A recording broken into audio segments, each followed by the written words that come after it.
Kita beralih ke informasi lain. Gubernur DKI Jakarta Basuki Cahayapurnama menemukan 2.000 unit rumah susun dimainkan oleh mafia. Gubernur Ahok menduga ada banyak oknum yang menggunakan berbagai modus menyewakan rusun. Menurut Gubernur DKI Jakarta, Ahok, banyak oknum yang membuat rekening bank dengan alamat yang berbeda dengan alamat di KTP. Pelaku biasanya berpindah dari satu rusun ke rusun lainnya tanpa mengganti alamat, sehingga rusun yang lama bisa dijual atau disewakan. Ahok menduga permainan ini telah terjadi sejak tahun 2013. Selain rumah susun, Ahok juga menyebut pelaku menjual lapak pasar seperti di Pasar Muara Angke. 3 pelaku disebut telah ditangkap oleh polisi. Ahok pun meminta Dinas Dukcapil untuk mengecek pelanggaran KTP warga yang tidak sesuai dengan rusun yang ditempatinya. Kita paksa harus punya KTP, waktu itu nggak mau punya KTP, pasti terjadi penjualan, saya nggak punya bukti. Begitu pasti ada penjualan, dia pindah lagi tuh ke Muara Baru. Nah, rusun-rusun dari Cakung, Cibeser, semua mereka jual. Padahal ada bukti KTP. Nah, saya udah bilang sama Dukcapil, Anda tidak boleh izinkan orang mengganti KTP yang dari rumah susun keluar sebetulnya. Makanya itu yang tadi dia bilang, termasuk Pasar Muara Angke, lapaknya dijualin. Dia harus paksakan mereka masuk, langsung debit rekening Bank DKI. Jadi semua orang ngambil cukup itu banyak tuh. Muara Angke juga sama.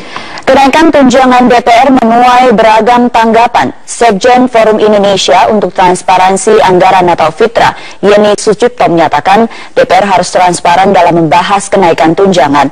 Seluruh rencana keuangan harus diberi penjelasan kepada pemerintah dan masyarakat agar penggunaannya dapat diawasi.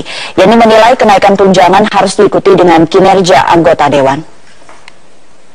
Kalaupun teman-teman di DPR begitu meminta usulan untuk kenaikan gaji atau kenaikan tunjangan dalam bentuk apapun, kita sebenarnya setuju saja begitu kan. Kalau kita korelasikan dengan persoalan inflasi, tetapi catatannya adalah menunjukkan kerja-kerja yang maksimal sesuai dengan harapan, sesuai dengan target kinerja yang sudah direncanakan begitu loh, berkaitan dengan fungsi legislasinya, pengawasannya dan fungsi budgetingnya itu. Beredar dokumen yang mengungkap jadwal kegiatan rombongan DPR selama di Amerika Serikat. Rombongan yang terdiri dari Ketua DPR Setia Novanto serta anggota lainnya seharusnya kembali ke Indonesia 4 September. Dan berikut ini adalah dokumen agenda rombongan anggota DPR. Tertera nama Ketua DPR Setia Novanto dan 6 anggota Dewan lainnya, Fadli Zon, Nurhayati Assegaf, Aziz Syamsuddin, Juliari Batubara, Tantowi Yahya, dan Michael Watimena. Para wakil rakyat ini seharusnya kembali ke Indonesia pada 4 September usai menghadiri pertemuan parlemen sedunia di New York, Amerika Serikat.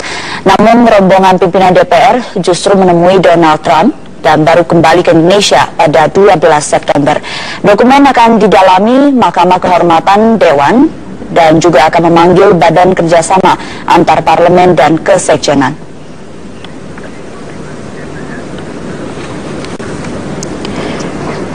Baik, kita beralih ke informasi lain. Kebakaran hutan dan lahan perkebunan terjadi di sepanjang jalan lintas penghubung antar kecamatan Tebing Tinggi dengan Pendopo, Kabupaten Empat Lawang, Sumatera Selatan. Sementara puluhan hektar lahan semak belukar di kawasan padat penduduk Kota Pontianak, Kalimantan Barat, ludes terbakar. Kobaran api cepat membesar dan membakar lahan hutan sepanjang jalan lintas di wilayah desa Ulak Dabuk, Kecamatan Talang Padang, Kabupaten Empat Lawang, Sumatera Selatan. Tidak tampak adanya petugas pemadam kebakaran maupun petugas Badan Penanggulangan Bencana Daerah maupun pihak pemerintah setempat guna memadamkan api. Warga menyesalkan sikap pemerintah yang seakan tidak tanggap dengan kebakaran yang mengakibatkan kabut asap pekat di wilayah Kabupaten Empat Lawang, Sumatera Selatan. Sementara itu kebakaran lahan semak belukar di kawasan perumahan Bali Agung 3, Kota Pontianak, Kalimantan Barat harus meluas hingga 20 hektar. Sejumlah petugas pemadam kebakaran dibantu anggota kepolisian serta warga terus melakukan upaya pemadaman api. Akibat kebakaran lahan ini, kabut asap di Kota Pontianak semakin tebal. Sementara itu pihak kepolisian masih menyelidiki terkait dengan pelaku pembakar lahan ini.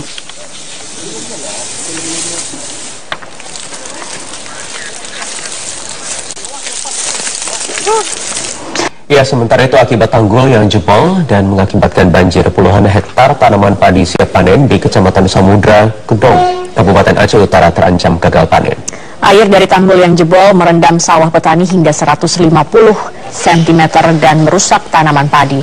Untuk kembali memanen, petani terpaksa harus menunggu surutnya air di persawahan yang bisa memakan waktu berminggu-minggu. Tidak hanya gagal panen, banjir juga menghanyutkan hasil panen para petani yang masih berada di tengah sawah. Petani berharap pemerintah Aceh Utara serius dalam menangani persoalan tanggul agar tidak lagi jebol dan meredam areal persawahan warga. Ya, jelang Hari Raya Idul Adha, pemilik usaha peternakan kambing Etawa di Lubuk Linggau, Sumatera Selatan kebanjiran rezeki. Penjualan meningkat hingga 30%. Harga kambing yang dijual asri pemilik usaha peternakan kambing Etawa ini bervariasi mulai dari 1,5 juta hingga 3,5 juta rupiah. Peternak memastikan stok kambing Etawa miliknya cukup untuk pasukan kota Lubuk Linggau, Sumatera Selatan. Warga saat ini lebih memilih kambing lokal asal Curup jenis Etawa karena tubuhnya yang lebih sehat, gemuk, dan gagah. Penjualan tahun ini meningkat 30% dibandingkan dengan tahun lalu.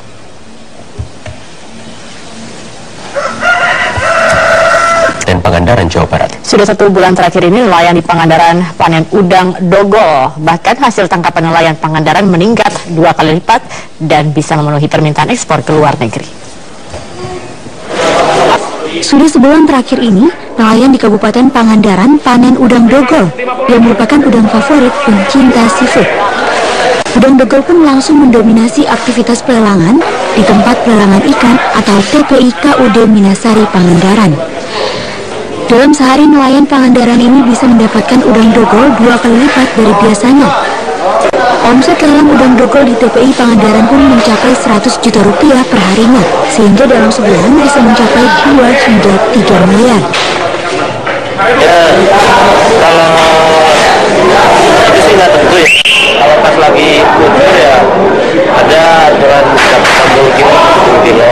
60 sampai 70 kilo. Iya. Kalau hari-hari biasa, biasanya dapat berapa? Sekarang seperti hari ini ya, kadang-kadang kalau lagi kurang ya.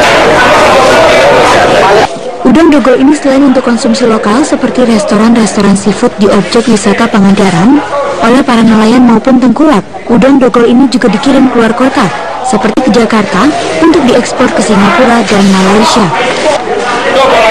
Dari Pangandaran, Jawa Barat, Yosep Trisna, Metro TV. Kita ke informasi dari Aceh, pemirsa. Warga di desa Pasi Masjid Aceh Barat terpaksa mengungsi karena permukimannya dilanda banjir. Banjir akibat luapan sungai Krueng Woilah dan Krueng Merebo melanda permukiman desa Pasi Masjid setelah diguyur hujan lebat sejak Minggu malam. Sejumlah warga terpaksa mengungsi di badan jembatan karena belum disediakan tempat penampungan oleh pemerintah daerah. Banjir juga merusak 3 unit jembatan penghubung di Kecamatan Pantai Cermen sehingga aktivitas warga terisolasi.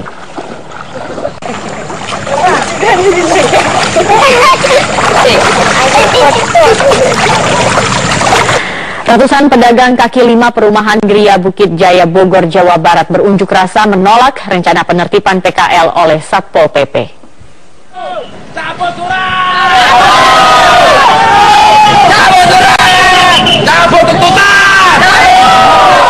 Para pedagang menilai pemerintah desa mengadu ke Satpol PP untuk membongkar PKL di perumahan Gria Bukit Jaya. Pengunjuk rasa sempat bersih tegang dengan pihak keamanan karena tidak diperkenankan memasuki kantor desa. Aksi ini membuat macet Jalan Raya Bogor, Bekasi.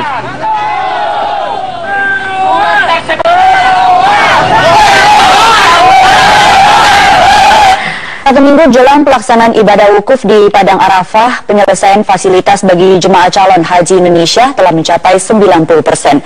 Hal tersebut diungkapkan Ketua Muasasah Asia Tenggara dan Tiongkok, Muhammad Amin Hasan. Amin mengatakan pembangunan maktab untuk jemaah reguler dan non-reguler sudah hampir rampung. Menurut Amin, saat ini di setiap tenda jemaah tahun ini mereka menyiapkan karpet, lampu penerang, serta alat pendingin udara.